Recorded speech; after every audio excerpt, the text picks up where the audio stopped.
I'm Alice, one of the SEO account managers at ROAST agency. This is a back to school session. It's a quick, broad overview of recent updates and the current space in the industry. It is, as a heads up, it's quite a broad overview, so please do feel free to get in touch with us after if you would like some more granular detail. And also we will be having a Q&A at the end of the session where myself and also Paige, who is chatting to you on the chat just now, our head of SEO, will be available to ask any questions that you have on the session for today. But as I say, please feel free to also get in touch with us after the session with any additional questions that you have. But without further ado, I will kick off.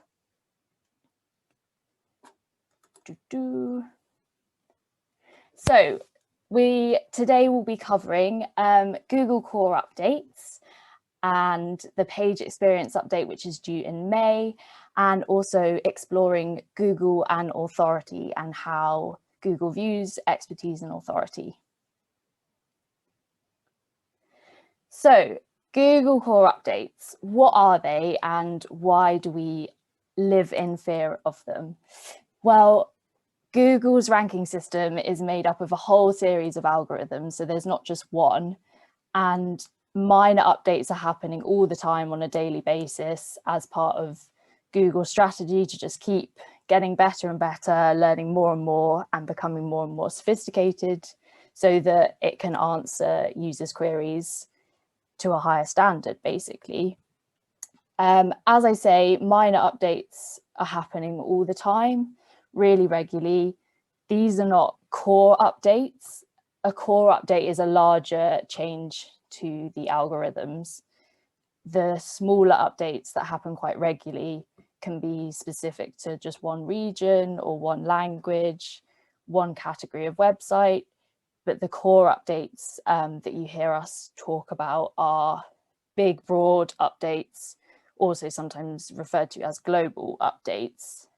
In terms of why we live in fear of them, is for two reasons. One, because they can have a significant effect on your website's organic ranking. And the other is that we usually don't know when they're going to happen. So generally speaking, Google doesn't give us much of a heads up. A lot of them also happen automatically.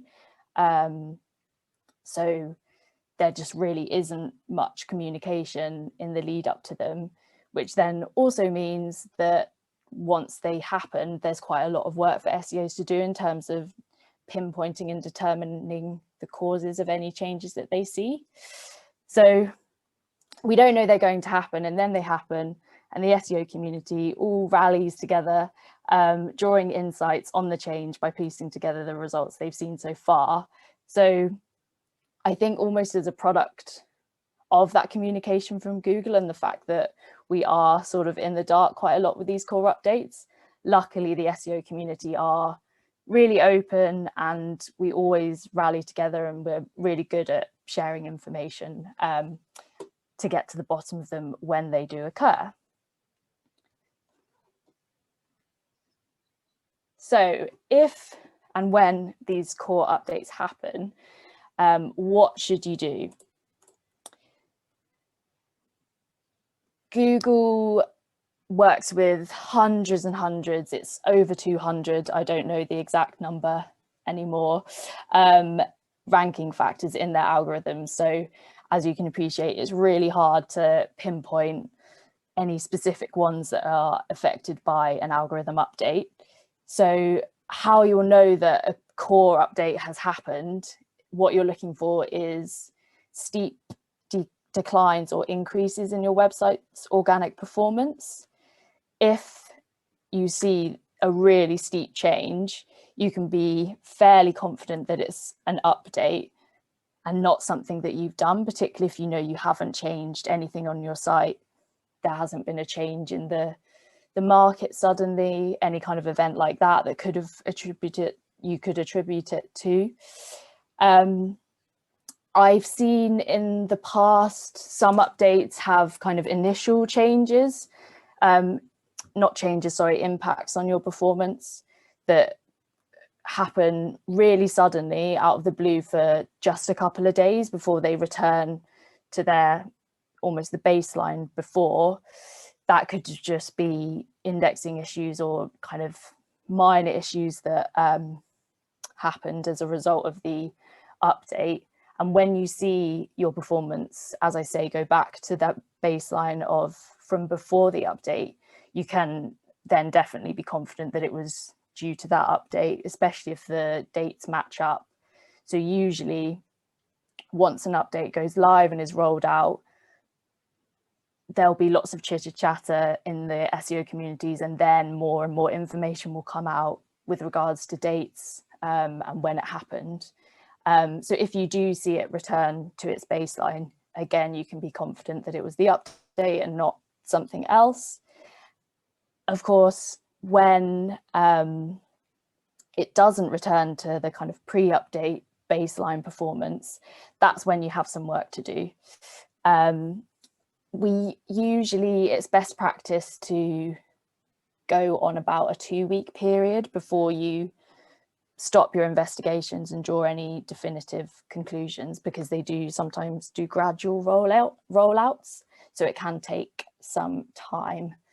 And also another point that I've put there is looking into your competitors' performance. If they have also been affected, that's quite a good sign as well, because your position in relation to them isn't as much of a concern, and you're confident that it's probably related to a topic, the fact that you operate in a similar space.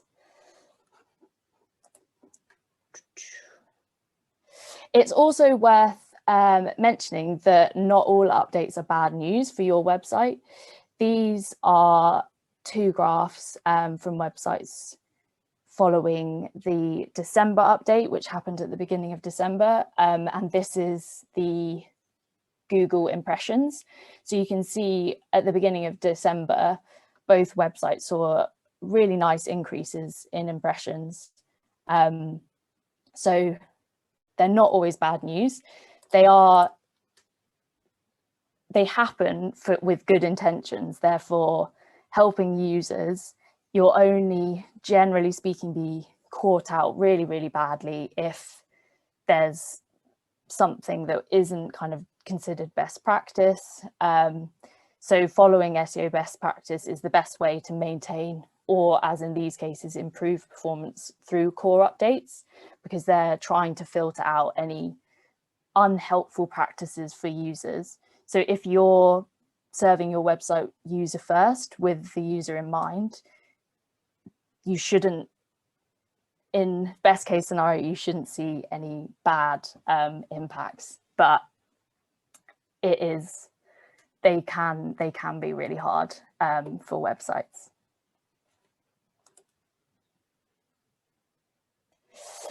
So yeah, I mentioned it just then, the December update. What do we know about it? We know that it happened on the 3rd of December in the evening. We know it was definitely a core update. Rank Ranger actually recorded double the amount of fluctuations in search engine results pages when compared to the previous update, which was in May. So it was really significant. The impact seen ranged from declines of 40% in organic traffic and increases of over 100% in organic traffic, which is obviously lovely for those people that were affected that way. We also know that it was similar to the Burt and Smith updates in that it contained seemingly unobservable changes. So it was really hard to pinpoint to specific ranking factors. One school of thought is that it filled the gaps and any kind of minor flaws from the May update, because a lot of websites were affected by the update earlier last year in May. And in some cases, it seemed that websites that were affected badly then were actually affected positively with this December update. But this is all speculative, really. More and more, we're seeing that it's harder to pinpoint specific ranking factors. And I think part of that is because a lot of them are really automated. And it's also to do with Google's approach to search, the increase in the competitive space, how many websites there are, which we touch on more in the next few slides. So that is what that point on there about content and EAT, which is an acronym that gets mentioned quite a lot in the SEO community, which also we explore in the next few slides. So Google and authority. Google prides itself in connecting its users with quality and relevant sources, and that EAT acronym stands for expertise, authority, and trust. So I thought it would be helpful to explore exactly how Google filters out those websites that are not considered trustworthy and authentic from those that are. So, oops. There we go. That's just a picture of the acronym. It fitted perfectly with the color scheme of this deck, and also was a nice reminder that you can sometimes go out and eat, but it has got nothing to do with SEO. Just a nice little image. So there are various trust signals that Google uses to monitor trust. These are things like SSL certificates. The age of your domain is actually a factor. It's just the case that an older website will have a slightly heavier weight in terms of authority, but there are so many other factors, so all of the other quality factors feed into that. But that's why a new website, it can be quite hard to establish authority immediately. It does take time. So that's another one. Then a really, really big one is backlinks from authority websites. You can earn those organically just through being known as an authority, producing quality content that people want to link to. That's really, really important and really powerful for your domain ranking. So not only the number of backlinks that you have, but the quality of those backlinks. So when I say quality, that comes down to the perceived authority of the websites that are ranking to you, and also their connection to you. So Google wants to filter out any kind of spammy random practice of people just asking for links or paying for links from any old website. They should be websites that make sense to the user to link to and from, that adds to that user experience and that user journey. Another one is accurate whois information. So being completely transparent with the owner of your domain and how to get in touch with them. Also external linking. So similarly to backlinks, if you steer your users to other useful and authentic resources that make sense from the point they are at your website, that's a really good signal as well. Review ratings are more for the user, but they are really important as well, and also quality IP hosting. So what's next? The passage ranking update was announced in October last year. We know it's been rolled out earlier this month in the US, but I don't know if it's rolled out in the UK yet. What this means is that Google is able to not only index your page based on different sections, different passages, but also rank it according to that. So this comes down to helping Google to understand your website and a page as a whole, rather than just on a URL by URL basis, and a kind of word by word basis.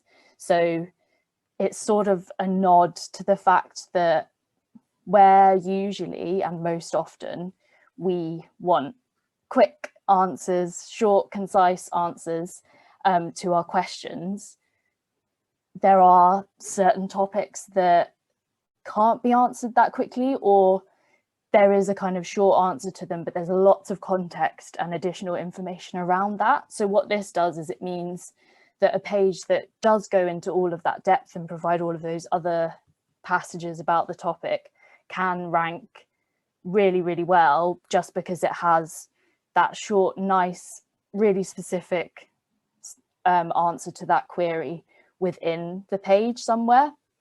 So that's a really interesting one. It's not just about the anchor links, so what shows up in the search result, but as I say, it's a ranking change rather than just an indexation change. Google's been able to pick out different sections from a page for a while now. So yeah, it seems that that is the way that Google is heading, which moves on really well to the page experience update. This is due in May, which is a very nice situation for us, because we actually know that it's happening, and Google has released lots and lots of information about it, which shows that they're placing really high importance on it and they want websites to move in this direction. So this is all to do with user experience, which, in addition to those trust and authority signals that I just mentioned, is of course another really good signal for authority and trust. How enjoyable is your website for a user? What is that experience like? So it's really useful to think about what we actually mean by UX. So there's a quote here that it's related to user interaction with the brand's channels, and that needs to happen in a simple, accessible, and barrier-free way.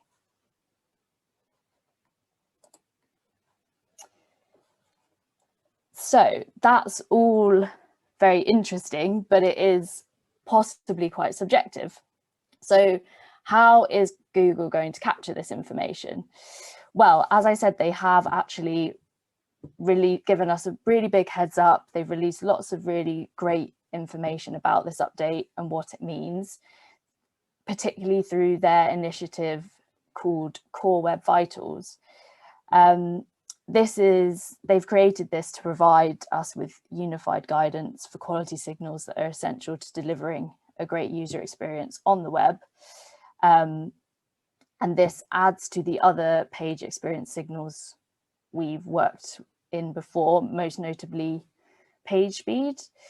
So this looks at questions like how fast does the page load, how fast until it's interactive, so users can interact with certain elements on the page, and how fast is it stable.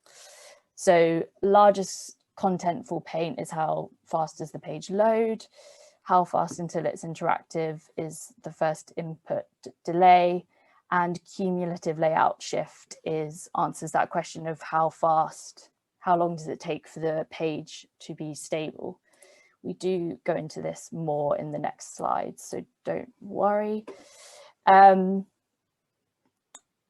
The Core Web Vitals have been added to these other page experience signals, which include no intrusive interstitials. I actually don't know how you pronounce that word. I've never said it out loud. But these are anything that cover the primary content of the page. So a common example would be pop-ups. The reason that this is considered as a signal is that it can be really frustrating if you can't access the primary page content as intended. That's not necessarily to rule out pop-ups completely. There are rules that you can follow with pop-ups to basically make sure that the primary content on the page isn't blocked in a way that's unhelpful for the user. Another one is safe connection, so serving HTTPS, and safe browsing. And then, of course, ensuring that your page is optimized for mobile browsing. That's a really important one with mobile first indexing. So yeah, page speed is an interesting one because as SEOs, we go after having a really, really good page speed score. There aren't many cases where you get it up to 100, but it is possible. It usually doesn't last long. And this is literally down to a matter of milliseconds. And it does make you think as a user, am I really that bothered about it being, do I notice when it's ever so slightly faster than not? So how does this new core web vitals fit in with page speed? Isn't it the same? It's not the same. Page speed is a factor for user experience because it's undoubtedly very frustrating and we are impatient. So if a page is really, really slow to load, that's not a positive user experience. Improving your page speed, therefore, does contribute towards improved performance in Core Web Vitals reports. But these new metrics are Google's way of helping us to monitor the other factors in addition to page speed that are more important than just having a super page speed score that actually we see behind the scenes, but users might not even notice. So page speed is still really important, but it's not the only thing. It essentially fits into these core web vitals. So this diagram is really, really useful. Your largest contentful paint can happen anytime between the first paint and fully loaded, depending on at which point the largest element on your page loads and how large that element is. You'll always have a largest contentful paint, but when it loads and how big it is determines how big of a problem it will be for your core web vitals score. Cumulative layout shift will naturally happen between visually ready and fully loaded. This is when, as a user, you think the page has finished loading, but then you go to interact with it, so click a button or something like that, and it jumps around on the page, leaving you clicking on an ad or something that you weren't intending to click on that's just appeared. This, as you can appreciate, is quite a frustrating user experience. So it's a great new metric from Google to ensure that spammy sites that have lots of these things that make the content jump around as it loads, yeah, it flags the fact that that's unhelpful to the user and that page should be scored based on that. The last one is, there was one more. FID. That's essentially the same as, sorry, that's first input delay. That's essentially the same as time to interactive, but it gives us greater detail on the speed it takes for the action to be performed. Then moving on to how you monitor this and how you can prepare your website for it. I won't go into loads of detail here, but the good news is that Google has provided lots and lots of information on it through the Core Web Vitals initiative. You can read up on this through lots of places. Google Web Developer pages are really useful on it. And also through Search Console, there's reports in there which break down all of the different items and suggest action points for those. It's the most clear Google has been since I've been working in SEO on any initiative. So yeah, it's really, really helpful and breaks it down really clearly and is very actionable. So yeah, it's brilliant. And this is due in May. So now is the time to get cracking with it, really. So I touched on it earlier. Google is perhaps arguably the most popular search engine because of its ability to connect with users, with quality and relevant results quickly. And really, this is seen in recent years, particularly through its evolution from straight up answers to user journeys. So the shift from queries to providing a queryless way to get information. We can now surface relevant information from search without always going onto the page. It's even more instant than it's ever been. And this is all linked to no-click search. So this is things like rich snippets, which our very own Page has done a lot of amazing research on. So definitely check that out. But yeah, people also ask, gives you suggested questions that you can see from the search results page without even clicking through. If you're a featured snippet, the answer can be displayed at the top of the results listings, again, without you having to necessarily click through to the page. That one on the right is a really new example where podcasts are displayed in the carousel directly from search results, which is very cool. Similarly, in case you missed it, Google Shopping is now live, which is so useful for us as users.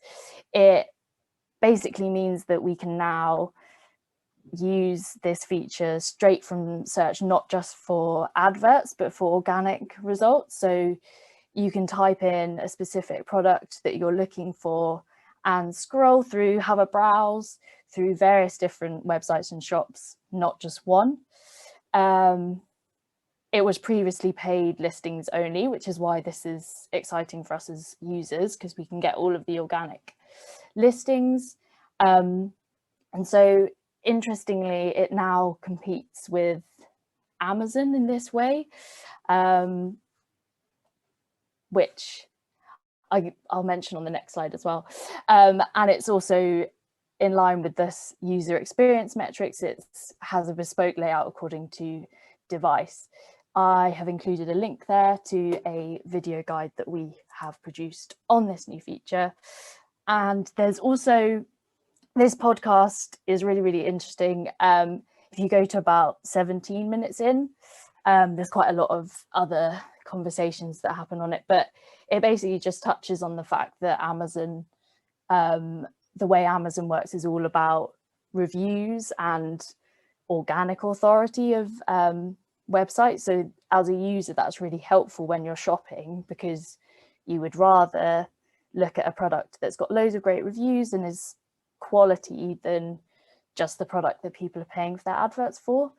So yeah, it's very exciting, and I guess two of the big giants kind of going head to head against each other. So what I've gone through a lot of broad information and ideas here. So what does this mean for us? Like, what should we do about it?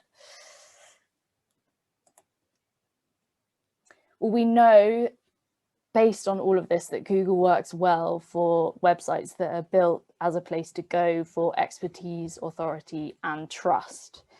So that's a quick reference to that EAT acronym. The best advice I have here is to think about how you use your website and your SEO to position your site as a voice of authority in the increasingly saturated space that is the World Wide Web. There's an unimaginable amount of web pages out there, so it's more and more important to try and make sure that yours is genuine and authentic and people want to visit it for your target sector.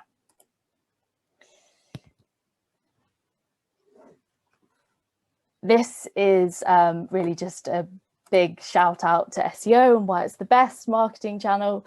It is all about inbound marketing, so organic search. It's connecting users with results when they're looking for them, not interrupting them with adverts or anything like that. It's also great because it builds your authority. Adding great authentic content adds indexation and ranking power for Google's crawlers. It also earns you links, which is another ranking signal. The other reason SEO content is great as well and ranking organically is because with things like cookies, even if the user doesn't transact immediately, you're then on their radar and they might end up coming back, which then leads to a decreased reliance on brand traffic and existing users, and hopefully through inbound marketing gets you lots of new customers and new clients. So yeah, I think based on all of the changes that are happening, it's now is the time to think about the importance not just of content that converts your prospective customers, but also content that engages them and brings them to your website. And that is because of this shift from immediate answers to user journeys. So just because they don't immediately transact doesn't necessarily mean that they won't later. There's lots of different stages. We're getting pickier and pickier because we have so much access to loads of resources before we make a decision on what we're going to buy. So yeah. And that has brought us to the end. So everyone, hope you enjoyed. As I said at the start, do get in touch, SEO@ROAST.com if you have any specific questions and want a bit more granular detail. But thank you so much for joining. It's really lovely to see so many attendees. And